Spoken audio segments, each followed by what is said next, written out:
A girl falls down a rabbit hole.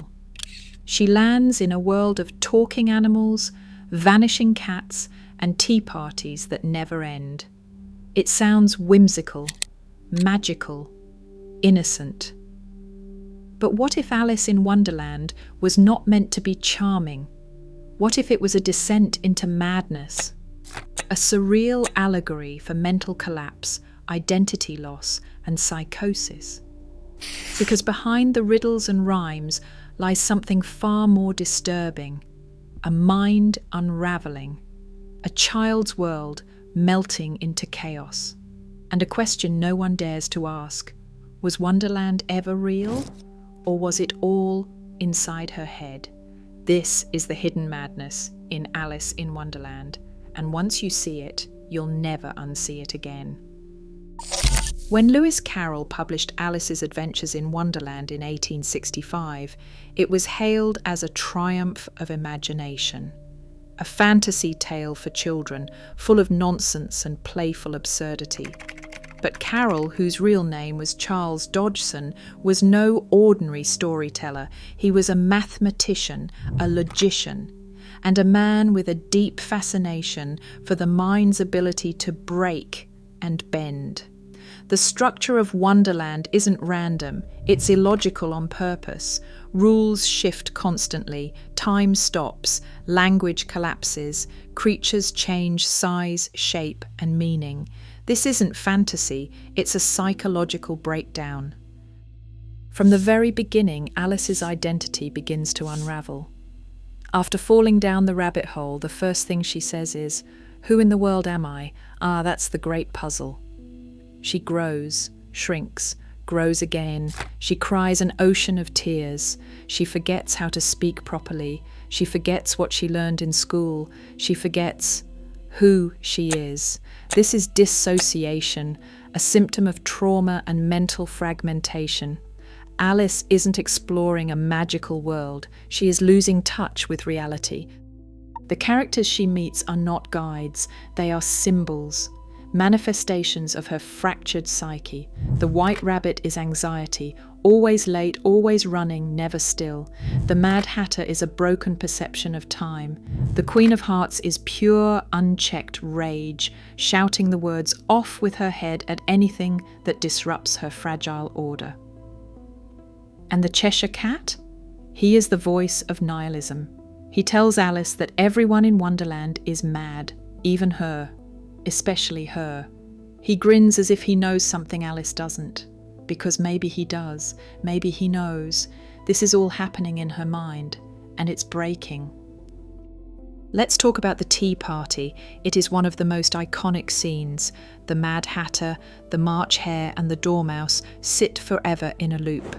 They celebrate an unbirthday every day. Why? Because time has stopped for them. Literally. The Hatter explains that time punished him, and now it is always 6 o'clock. Tea time, endless repetition. Nothing ever moves forward. This is not whimsy, it is psychosis. A state where the mind loops endlessly, where time becomes meaningless, and where reality never resets. Alice is horrified, not because it is scary, but because it feels familiar.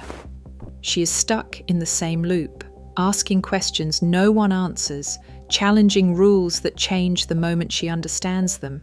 No logic, no safety, no escape.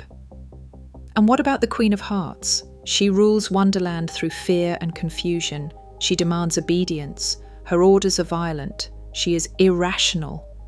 One moment she wants roses painted red, the next moment she wants heads on the floor. She is the embodiment of authoritarian madness, a tyrant of the subconscious. But here is the twist. She is not just a villain, she is Alice's shadow.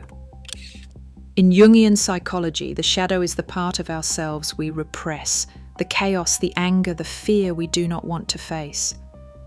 The Queen is what Alice might become if she gives in to the madness, a child trying to impose order by force, by control, by fear.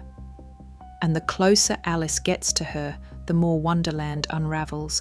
The deeper she goes, the more violent the world becomes. The trial at the end, where Alice is accused without reason, mirrors a complete breakdown of justice and reason.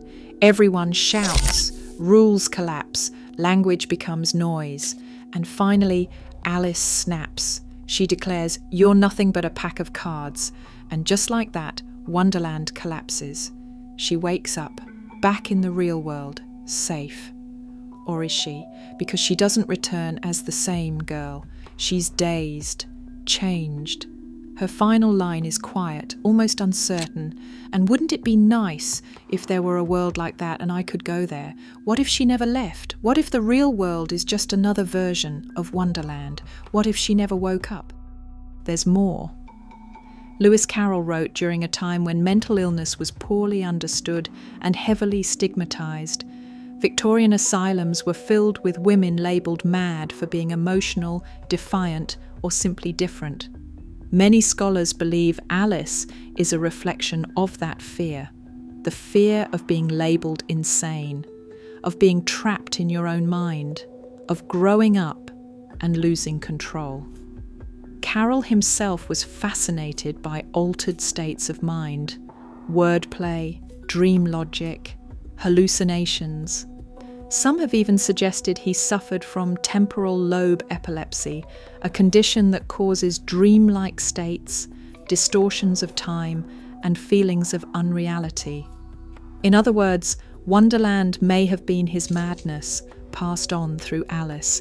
Let's not forget how often drugs come up in interpretations of the story. Eat this, drink that, grow, shrink, lose your sense of self. The caterpillar smokes his hookah and asks, "Who are you?" Alice answers, but doesn't know anymore, because she's unraveling, becoming someone or something else. Even the way the story is told mimics madness. There's no structure, no cause and effect. It's a fever dream, a child's logic trying to make sense of an adult world, and failing, or maybe succeeding. Because here's the final twist. Maybe Wonderland isn't madness at all. Maybe it's clarity.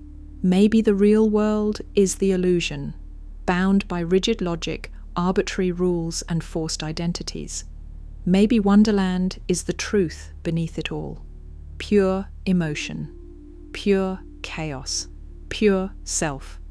A place where nothing makes sense, and that's the point. In the end, Alice stands at the edge of reason and insanity. And the line between the two? It is as thin as a rabbit hole. If this story made you question reality, you are not alone. Leave a comment below. Is Wonderland a dream or a descent? If you want to explore more hidden meanings in classic tales, make sure to subscribe, because next time we are falling into the forgotten nightmare behind Sleeping Beauty. And what happens when the prince does not wake her